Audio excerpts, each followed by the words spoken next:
Hello बच्चों, unlock topper analysis में आपका स्वागत है। आज हम लोग 10th क्लास के जो गणित का जो 10वां चैप्टर है उसका 10.1 को आज हम लोग सॉल्व करेंगे। और इसमें जो मुख्य चीज़ें हैं जिनको समझना बहुत ही ज़रूरी है, क्योंकि उसके बिना ये क्या है कि इस चैप्टर को पढ़ना उतना आसान नहीं होगा। ठीक है, तो उनको भी मैं आपको बताऊँगा। ठीक है, तो सबसे पहले क्या है, चैप्टर का नाम विरित है। ठीक है, तो विरित को सबसे पहले जान लेते हैं कि विरित क्या होता है। ठीक है, उसमें क्या क्या चीज़ें हो सकती हैं। ठीक है, उसके बाद हम इनके जो भी परिचय हैं उनको मैं आपको बताऊंगा। ठीक है, तो चलिए आगे बढ़ते हैं। देखिए यहाँ पे मैंने विरित बना रखा है। ठीक है, यहाँ पे विरित बना रखा है। देखिए बीच वाला जो बिंदु है, ठीक है, इसको क्या कहते हैं, विरित का केंद्र कहते हैं। ठीक है, ये जो बीच में जो है उसको कहते हैं विरित का केंद्र। ठीक है, और यहाँ पर ध्यान दीजिएगा। देखिए वृत्त के केंद्र से, ठीक है, वृत्त के केंद्र से जो यहाँ पर वृत्त में जो लाइन मिलाए, ठीक है, रेखा मिलाए, उसको कहते हैं त्रिज्या। ठीक है, वृत्त के केंद्र से वृत्त में जो रेखा मिलाए, ठीक है, उसको क्या कहते हैं, त्रिज्या कहते हैं। ठीक है, और एक चीज़ ध्यान दीजिएगा। देखिए वृत्त, ठीक है, ये वृत्त है। वृत्त का जो बाहर वाला भाग होता है उसको क्या कहते हैं, उसको कहते हैं हम लोग परिधि। ठीक है, परिधि कहते हैं, यानी वृत्त का बाहरी भाग को परिधि कहा जाता है। अगर परिभाषा अगर पूछा जाए तो बता सकते हैं आप आराम से कि वृत्त के बाहरी परत को क्या कहते हैं, तो उसको कहते हैं परिधि। ठीक है, तो वही चीज़ है कि वृत्त के केंद्र से परिधि को मिलाने वाली रेखा को त्रिज्या कहते हैं। ठीक है, इसको कहते हैं त्रिज्या, इसको कहा जाता है। ठीक है, इसको छोटा आर से या फिर बड़ा आर से इसको सूचित कर सकते हैं। ठीक है, लेकिन ज़्यादातर छोटा आर से ही सूचित किया जाता है। ठीक है, ये हमारा त्रिज्या बन गया। ठीक है, अब इसको समझ गए त्रिज्या को, और इसका क्या परिधि, परिधि को भी समझ गई है, परिधि को। ठीक है, ये हमारा परिधि है और ये हमारा त्रिज्या है। ठीक है, अब क्या आता है, अब आता है व्यास। अब व्यास क्या होता है, तो व्यास को थोड़ा सा आप समझ लीजिएगा कि देखिए इधर एक और रेखा हम खींचते हैं। ठीक है, देखिए ये भी यहाँ से यहाँ भी इसका त्रिज्या है। ठीक है, यहाँ से यहाँ त्रिज्या, यहाँ से यहाँ त्रिज्या है। आप चाहते हैं तो आप ऐसे भी खींच सकते हैं, जिधर चाहे आप उधर खींच सकते हैं। ठीक है, कोई दिक्कत नहीं है। तो इससे क्या, देखिए अब यहाँ पर ध्यान दीजिएगा, यहाँ पर एक त्रिज्या है यानी आर है, और यहाँ से यहाँ एक आर है। ठीक है, कोई दिक्कत नहीं। अब यहाँ पर क्या माइंड पॉइंट समझना है कि देखिए अब व्यास क्या होता है, व्यास को समझना जरूरी है। व्यास, व्यास होता क्या है इसको समझना जरूरी है। तो व्यास वह है कि वह रेखा जो परिधि से परिधि को मिलाता है। ठीक है, देखिए परिधि, ये परिधि है, यहाँ परिधि है, यहाँ परिधि, सब परिधि है, बाहरी भाग को परिधि कहा जाता है। तो वह रेखा जो परिधि से परिधि को मिलाता है, यहाँ से यहाँ मिलाया परिधि से परिधि को, या फिर आप इसे भी मिला सकते हैं, यहाँ से यहाँ पे भी मिला सकते हैं। देखिए यहाँ से यहाँ पे भी मिलाया, वह रेखा जो परिधि से परिधि को मिलाता है परंतु केंद्र से होता हुआ जाता है। देखिए केंद्र यहाँ पर है, अब केंद्र से होता हुआ जा रहा है, यहाँ से यहाँ आया, यहाँ से यहाँ गया। ठीक है, वह रेखा जो परिधि से परिधि को मिलाता है परंतु केंद्र से होता हुआ जाता है, उसे क्या कहते हैं, उसे व्यास कहा जाता है। ठीक है, इसको क्या कहते हैं, इसको हम लोग व्यास कहते हैं। जो परिधि से परिधि को मिलाता है उसको व्यास कहते हैं। अब व्यास को क्या है, व्यास को डी से सूचित किया जाता है। ठीक है, व्यास को डी से सूचित किया जाता है, यानी डी बराबर हम बोल सकते हैं 2r। ठीक है, डी बराबर 2r क्यों बोल सकते हैं, क्योंकि यहाँ पर देखिए यहाँ से यहाँ एक आर है और यहाँ से यहाँ एक आर, दोनों को जब मिलाएंगे तो 2r हो जाएगा, यानी 2r हो जाएगा। ठीक है, तो हमारा डी बराबर 2r होता है। ये एक प्रकार का सूत्र भी है। ठीक है, इसको अगर तोड़ के रूप में बनाए, अगर त्रिज्या निकालने का, जैसे डी मतलब क्या है कि हम लोग को व्यास दिया हुआ है और त्रिज्या निकालना है, तो इसको आप ऐसे भी निकाल सकते हैं। जैसे कि देखिए यहाँ पर 2 गुना में इसको इधर ला देंगे तो क्या हो जाएगा, D/2 बराबर R हो जाएगा। ठीक है, यानी R बराबर D/2 होता है। ठीक है, ये भी हमारा एक सूत्र हो जाएगा। तो इसको आप पिछली कक्षाओं में भी पढ़े होंगे, तो कोई बड़ा चीज़ नहीं है, तो इसको आप बस समझ के रख लीजिएगा। ठीक है, और दिक्कत होगा तो आप नोटबुक में उतार लीजिएगा। तो ये चीज़ व्यास और त्रिज्या हुआ। ठीक है, अब और परिधि को समझ गए। ठीक है, कोई दिक्कत नहीं। ठीक है, अब आते हैं, देखिए त्रिज्या को समझ गए, परिधि को समझ गए, व्यास को समझ गए, लेकिन मेन जो चीज़ था वृत्त, वृत्त को ही हम लोग नहीं जाने कि वृत्त आखिर क्या है। ठीक है, तो वृत्त क्या होता है कि वह आकृति जिसकी सभी त्रिज्याएं बराबर हो। ठीक है, देखिए ये आकृति है, ये गोलाकृति है। ठीक है, जिसकी सभी त्रिज्याएं बराबर हो, यानी अगर ये हमारा 5 होगा ना तो ये भी हमारा 5 होगा, ये भी हमारा 5 होगा, ये भी हमारा 5 होगा। ठीक है, यानी वृत्त की सभी त्रिज्याओं का मान बराबर होता है। ठीक है, यानी कह सकते हैं कि वह आकृति जिसकी सभी त्रिज्याएं बराबर हो उसे क्या कहते हैं, तो उसे कहते हैं हम लोग वृत्त कहते हैं। ठीक है, तो ये हमारा वृत्त था। अब वृत्त में कुछ चीज़ों को और जान लेते हैं क्या होता है, जैसे कि वृत्त का क्षेत्रफल। ठीक है, वृत्त का क्षेत्रफल यानी एरिया, ए बराबर लिख सकते हैं। ठीक है, वृत्त का क्षेत्रफल क्या होता है, तो वो होता है पाई आर स्क्वायर। ठीक है, वृत्त का क्षेत्रफल होता है पाई आर स्क्वायर, ये इसको भी आप याद रख लीजिएगा। ठीक है, और क्या है, वृत्त का परिधि। ठीक है, वृत्त का परिधि क्या होता है, तो वो होता है 2 पाई आर। ठीक, ये चीज़ को आप याद रख लीजिएगा, कोई बड़ा चीज़ नहीं है। ठीक है, अब आते हैं हम लोग आगे आते हैं। ठीक है, बुक पे वापस आ रहे हैं। 3 चीज़ों को आप समझ गए होंगे कि क्या क्या मैंने बताया। देखिए त्रिज्या बताएं, परिधि बताएं, व्यास बताएं। ठीक है, और वृत्त का क्या है, क्षेत्रफल बताएं, वृत्त की परिधि बताएं, और वृत्त किसे कहते हैं उसको भी बताएं। अगर आपको दिक्कत है तो पुनः मैं फिर से बता देता हूँ। त्रिज्या क्या है, देखिए केंद्र से परिधि को मिलाने वाली रेखा को त्रिज्या कहा जाता है। ठीक है, उसके बाद क्या है, देखिए परिधि, परिधि क्या होता है, तो परिधि होता है वृत्त की बाहरी परत को परिधि कहा जाता है। ठीक है, उसके बाद आता है व्यास। व्यास क्या होता है कि वह रेखा, ठीक है, जो परिधि से परिधि को मिलाती है परंतु केंद्र से होते हुए जाती है। ठीक है, जो परिधि से परिधि को मिलाती है और केंद्र से होते हुए जाती है उसे व्यास कहते हैं। ठीक है, इसका सूत्र भी यहाँ पर लिख दिए। व्यास को डी से सूचित किया जाता है और त्रिज्या को आर से सूचित किया जाता है।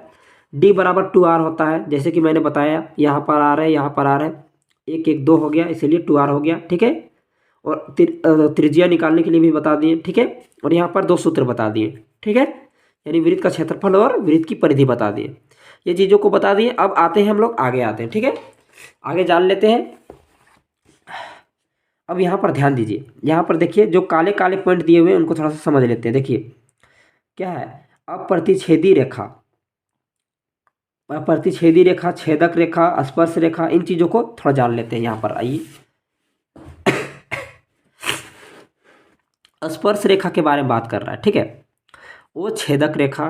ठीक है, तो उसके लिए क्या है, थोड़ा सा जान लेते हैं कि छेदक रेखा क्या होता है। ठीक है, तो छेदक रेखा वह होता है, क्या होता है कि वह रेखा जो वृत्त को 2 बिंदुओं पर प्रतिच्छेद करती है। ठीक है, वृत्त को 2 बिंदुओं पर प्रतिच्छेद करती हुई जाती है, उसे छेदक रेखा कहते हैं। जैसे कि यहाँ पर हम दे देते हैं, ये देखिए 2 बिंदुओं पर प्रतिच्छेद किया, एक यहाँ किया, यहाँ किया और पार हो गया। यहाँ से देखिए इधर से गया और इधर चला गया। ठीक है, जैसे कि इधर यहाँ पे भी दे सकते हैं हम, देखिए छेदक रेखा, इसको क्या कहते हैं, छेदक रेखा। ठीक है, जो वृत्त को क्या है 2 बिंदुओं पर प्रतिच्छेद करती हुई आगे जाती है। ठीक है, यानी बढ़ जाती है, यहाँ से निकला और आगे चला गया, रुकना नहीं है। ठीक है, आगे चल जाएगा, उसको क्या कहते हैं, छेदक रेखा कहते हैं। ठीक है, ये हमारा छेदक रेखा था। अब आते हैं स्पर्श रेखा में। स्पर्श रेखा क्या होता है, स्पर्श रेखा होता है कि वृत्त जो होता है, ठीक है, जैसे कि ये हमारा वृत्त है। ठीक है, वृत्त के किसी एक बिंदु पर, ठीक है, वृत्त के किसी एक बिंदु पर जो रेखा प्रतिच्छेद करती है उसको हम लोग स्पर्श रेखा कहते हैं। जैसे कि यहाँ पर एक बिंदु, वृत्त का एक भाग, ठीक है, एक पॉइंट पर ही सिर्फ यहाँ से कोई रेखा गुजरेगा, यहाँ से एक रेखा गुजरा, ठीक है, एक पॉइंट पर। जैसे कि आप यहाँ पर भी दे सकते हैं, इधर दे सकते हैं, सॉरी यहाँ, चलिए कोई दिक्कत नहीं, आपको मैं यहाँ पर बताता हूँ। यहाँ पे आते हैं, देखिए छेदक रेखा को तो आप समझ गए, एक बार फिर से देख लीजिए। छेदक रेखा, इसको आप जान गए कि 2 बिंदुओं पर प्रतिच्छेद करती हुई पार हो जाती है, उसको छेदक रेखा कहते हैं। ठीक है, अब आते हैं स्पर्श रेखा में। स्पर्श रेखा का क्या होता है कि वृत्त का जो एक बिंदु पर प्रतिच्छेद करता है, ठीक है, क्या है कि वह रेखा जो वृत्त के किसी एक बिंदु पर स्पर्श करती हुई जाती है उसे स्पर्श रेखा कहते हैं, ठीक है। वृत्त के किसी एक बिंदु पर, यानी यहाँ पर एक बिंदु ले लेते हैं, ठीक है, यहाँ पर कोई रेखा गुजरा, यहाँ से यहाँ गुजर गया, ठीक है, एक बिंदु पर प्रतिच्छेद किया, इसको क्या कहते हैं, इसको कहते हैं स्पर्श रेखा, ठीक है। अगर क्वेश्चन पूछा जाए कि एक स्पर्श रेखा में, सॉरी, एक बिंदु में, ठीक है, एक बिंदु में यानी कितनी स्पर्श रेखाएं खींची जा सकती हैं, ठीक है, तो उसको क्या कहते हैं, उसको सिर्फ एक ही, मतलब क्या है कि एक बिंदु में एक ही स्पर्श रेखा खींचा जाएगा। देखिए ये हमारा स्पर्श रेखा है, स्पर्श रेखा, और यहाँ पर जिस बिंदु से गुजरा है ना उसको कहते हैं हम लोग स्पर्श बिंदु, ठीक है। जिस बिंदु से स्पर्श रेखा गुजरती है उसको क्या कहते हैं, स्पर्श बिंदु, ठीक है। और स्पर्श बिंदु से गुजरने वाली रेखा को स्पर्श रेखा कहते हैं, ठीक है, जो सिर्फ वृत्त के एक ही बिंदु पर प्रतिच्छेद करती है, ठीक है। जैसे कि यहाँ पर एक बिंदु पर प्रतिच्छेद किया, अगर हम यहाँ पर देते हैं तो यहाँ पर भी सिर्फ एक ही बिंदु को प्रतिच्छेद करेगा, ठीक है। तो ये चीज़ कॉमन है, ठीक है, तो यही चीज़ मैं बता रहा था। अब आगे आते हैं, आगे क्या होता है, जीवा, ठीक है, जीवा को जान लेते हैं। जीवा क्या होता है तो जीवा होता है जो वृत्त के अंदर ही रह जाता है, यहाँ पर ध्यान दीजिएगा, ठीक है, वृत्त के अंदर, जैसे कि यहाँ पर केंद्र है, ठीक है, यहाँ से यहाँ आया, देखिए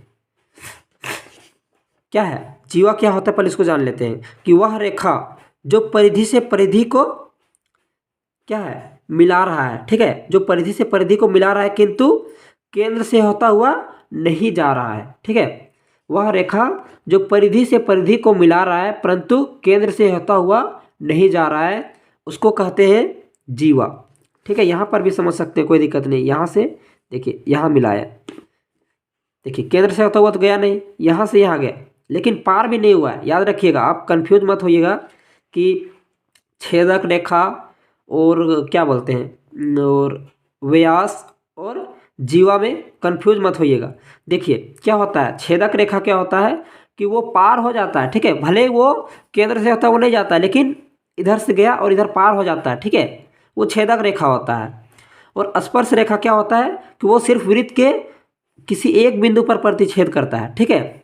और व्यास क्या होता है तो वो केंद्र से होता हुआ जाता है, परिधि से परिधि को मिलाता है परंतु केंद्र से होता हुआ जाता है, उसको व्यास कहते हैं। लेकिन जीवा क्या है कि वो परिधि से परिधि को तो मिलाएगा, ठीक है, परंतु केंद्र से होता हुआ नहीं जाएगा, ठीक है, केंद्र से होता हुआ नहीं जाएगा, उसको हम लोग कहते हैं जीवा कहते हैं। ये हमारा जीवा है, ठीक है, यानी वृत्त को टुकड़े के मतलब क्या, बराबर भाग को नहीं खींच रहा, मतलब क्या है, एक साइड भाग से उसको टुकड़ा कर रहा है, वृत्त को खींचने का काम कर रहा है, तो ये हमारा जीवा है। जीवा को भी समझ गए, ठीक है, कि वह रेखा जो परिधि से परिधि को मिलाता है परंतु केंद्र से होता हुआ नहीं जाता है उसको जीवा कहते हैं, ठीक है, ये चीज़ समझ गए।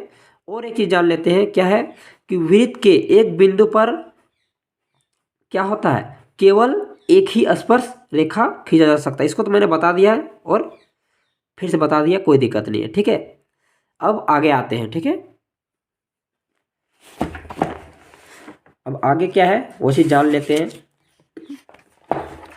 देखिए यहाँ पर काला काला पॉइंट में क्या लिखा हुआ है, किसी वृत्त की स्पर्श रेखा वह रेखा है जो वृत्त को केवल एक बिंदु पर प्रतिच्छेद करता है। अभी मैंने वही बताया कि वृत्त के एक बिंदु पर केवल एक ही स्पर्श रेखा खींचा जा सकता है, यानी एक बिंदु पर केवल एक ही स्पर्श रेखा होगा, उसके अलावा जो भी चीज़ खींचे जाएंगे, ठीक है, वो या तो छेदक रेखा होगा, ठीक है, या फिर उसको जीवा तो नहीं आएगा, ठीक है, छेदक रेखा ही हो जाएगा, या फिर उसमें सिर्फ एक ही स्पर्श रेखा होगा, ठीक है, कोई दिक्कत नहीं।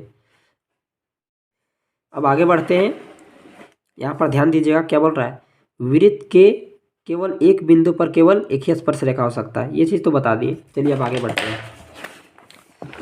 यहाँ पर ध्यान दीजिएगा क्या बोल रहा है, किसी वृत्त की स्पर्श रेखा छेदक रेखा की एक विशिष्ट दशा है, ठीक है, किसी वृत्त की स्पर्श रेखा जो होती है, ठीक है, स्पर्श रेखा देखिए यहाँ से यहाँ पर एक है और यहाँ पर एक है, ठीक है, स्पर्श रेखा क्या होता है क्या है, छेदक रेखा की एक विशिष्ट दशा है। देखिए छेदक रेखा भी यहाँ पर खींचा हुआ है, ठीक है।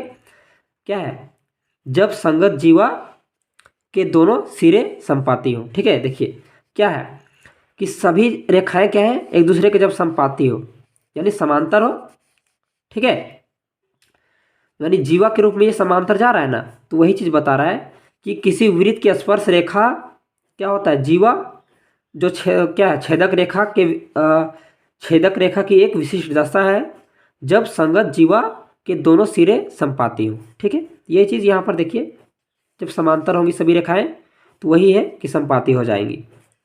अब आगे आते हैं, देखिए प्रमेय, यहाँ पर ध्यान दीजिएगा। प्रमेय 10.1 क्या बोल रहा है, इसको ध्यान से समझते हैं, ठीक है। क्या बोल रहा है, वृत्त के किसी बिंदु पर स्पर्श रेखा स्पर्श बिंदु से जाने वाली त्रिज्या पर लंब होता है, ठीक है। क्या बोल रहा है, वृत्त के किसी बिंदु पर, ठीक है, वृत्त के किसी बिंदु पर स्पर्श रेखा, एक स्पर्श देखिए बनाते हुए जाते तो अच्छा रहेगा, ठीक है।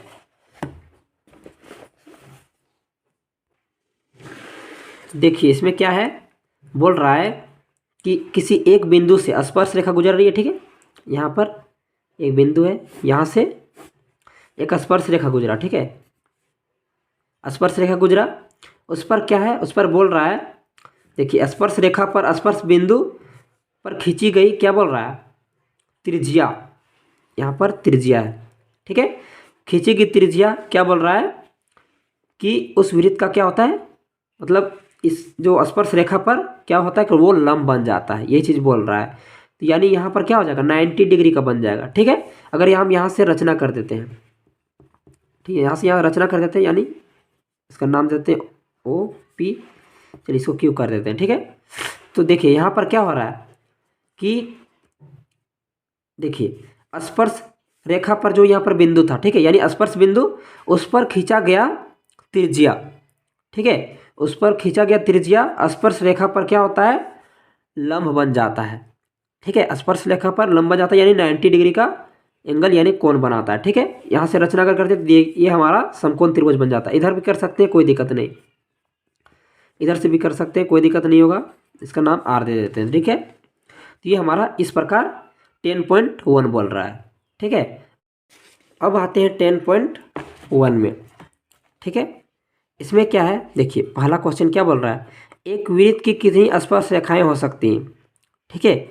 एक वृत्त की कितनी स्पर्श रेखाएं हो सकती हैं, तो आपको याद रखना होगा कि एक वृत्त में अनेक स्पर्श रेखाएं हो सकती है, ठीक है। क्योंकि उसमें क्या है, देखिए यहाँ से खींचे, यहाँ से खींचे, आप यहाँ से खींच सकते हैं, इधर से, ठीक है, इधर भी खींच सकते हैं, इधर भी खींच सकते हैं, ठीक है। तो उसमें अनंत होती है, ठीक है, अनेक होती है, ये चीज़ आपको याद रखना है। एक वृत्त में अनेक स्पर्श रेखाएं हो सकती हैं, ठीक है। अगर एक बिंदु पर बोलेगा तो सिर्फ एक ही होगा, ठीक है, लेकिन एक वृत्त पर पूरा बोलता है तो उसमें अनेक होती है, अनंत होती है, ठीक है। ये हमारा पहला हो गया कि एक वृत्त में अनेक स्पर्श रेखाएं हो सकती हैं, ये हमारा पहला था। अब आते हैं दूसरा का पहला में, इसमें क्या बोल रहा है, किसी वृत्त की स्पर्श रेखाएं उसे खाली स्थान बिंदुओं पर प्रतिच्छेद करती हैं, ठीक है। एक वृत्त की स्पर्श रेखाएं उसे कितने बिंदुओं पर प्रतिच्छेद करती है, अभी मैंने बताया, तो वो एक बिंदु पर प्रतिच्छेद करती है, ठीक है, समझ गए, एक बिंदु पर प्रतिच्छेद करेगा। अब आते हैं दूसरा में, क्या है, वृत्त को दो बिंदुओं पर प्रतिच्छेद करने वाली रेखा को क्या कहते हैं, उसको कहते हैं छेदक रेखा। अभी बताया था मैंने कि वृत्त की दो बिंदुओं पर प्रतिच्छेद करती हुई जा रही है, ठीक है, वो रुक नहीं रहा है, पार हो जा रहा है, ठीक है। वृत्त की दो बिंदुओं पर प्रतिच्छेद करने वाली रेखा को छेदक रेखा कहते हैं, ठीक है। अब आते हैं तीसरा में, क्या है, एक वृत्त की क्या है, खाली स्थान समांतर स्पर्श रेखाएं हो सकती हैं। एक वृत्त में कितनी समांतर स्पर्श रेखाएं हो सकती हैं, तो वो सिर्फ दो ही हो सकती हैं, ठीक है। एक वृत्त में दो ही समांतर रेखाएं हो सकती हैं, ठीक है।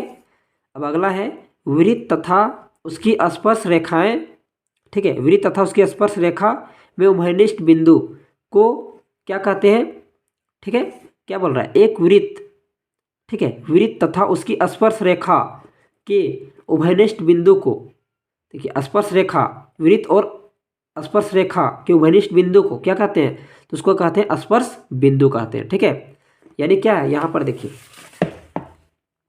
यहाँ पर वृत्त था, ठीक है, यहाँ पर रेखा गुजरा, यहाँ से वृत्त का, यही नहीं बोला था कि वृत्त तथा उसके स्पर्श रेखा के वरिष्ठ बिंदु को, इसको क्या कहते हैं, स्पर्श बिंदु कहते हैं, ठीक है। तो ये हमारा दूसरा का चौथा सॉल्व हो गया, ठीक है। क्या होगा, स्पर्श बिंदु होगा। अब आते हैं अगला, यहाँ पर ध्यान दीजिए, तीसरा में क्या बोल रहा है, देखिए 5 सेंटीमीटर त्रिज्या वाले एक वृत्त के, देखिए 5 सेंटीमीटर त्रिज्या वाले एक वृत्त के बिंदु P पर स्पर्श रेखा, ठीक है, बिंदु पर P पर स्पर्श रेखा PQ केंद्र O से जाने वाली एक रेखा से, ठीक है, केंद्र O से जाने वाली एक रेखा से बिंदु Q पर इस प्रकार मिलाई, देखिए मिलती है कि ओ क्यू बराबर 12 सेंटीमीटर हो जाता है, ठीक है, 12 सेंटीमीटर हो जाता है। तो पी क्यू की लंबाई ज्ञात कीजिए, ठीक है। तो पी क्यू हम लोग को बताना है कि यहाँ में से कौन सा होगा, ठीक है। तो यहाँ पर आते हैं हम लोग, चलिए इसमें आते हैं, क्या क्या दे रखा है सबसे पहले उसको जान लेते हैं। इसमें क्या बोला, यहाँ पे जो त्रिज्या है, ठीक है, वो क्या है, 5 सेंटीमीटर दिया हुआ है, ठीक है। और बोल रहा है P से एक रेखा गुजरी है यहाँ पर, इसको क्या बोलते हैं, इसको P नाम देते हैं, ठीक है। यहाँ से एक रेखा गुजरी, ठीक है, और क्या दिया हुआ है, ये हमारा O है, ठीक है, और यहाँ से यहाँ मिलाया गया, ठीक है, इसका नाम Q दे दिया गया। OQ बराबर कितना दे रखा था, तो OQ बराबर हमारा, देखिए OQ बराबर हमारा 12 सेंटीमीटर दे रखा है, ठीक है, 12 सेंटीमीटर। तो हमको क्या निकालना है, PQ निकालना है, ठीक है, PQ निकालना है। तो देखिए ये हमारा 90 डिग्री का बन रहा है, यानी ये हमारा समकोण त्रिभुज हो गया, ठीक है। अब समकोण त्रिभुज में तो पता ही होगा किस चीज़ से सॉल्व होता है, तो होता है पाइथागोरस से। तो पाइथागोरस से इसको हल कर देते हैं।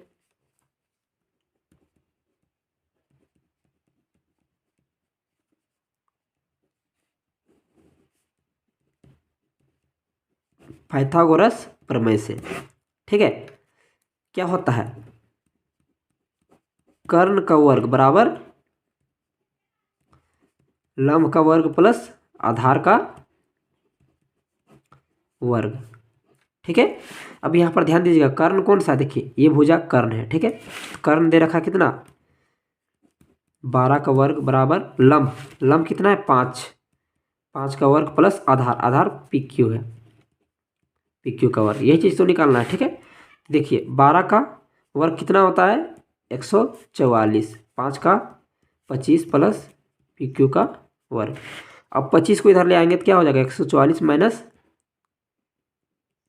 25 बराबर क्या हो जाएगा, PQ का वर्ग, ठीक है। देखिए अब घटा देंगे, 14 में 5 जाएगा तो 9, 3 में 2 जाएगा तो 1 बराबर PQ का वर्ग।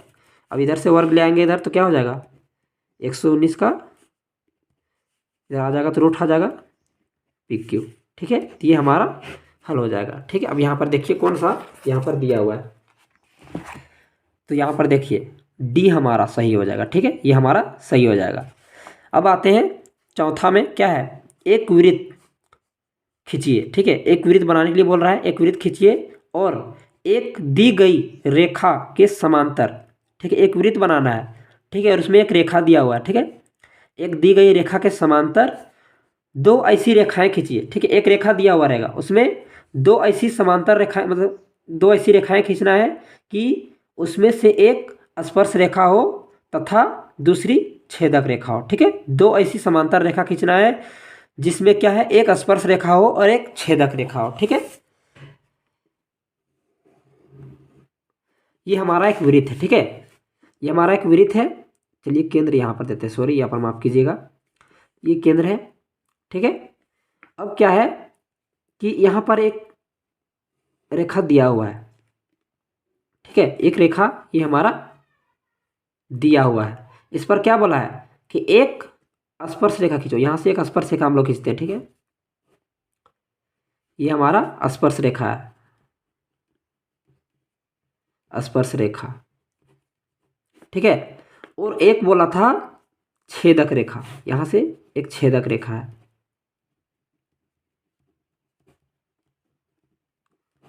ठीक है।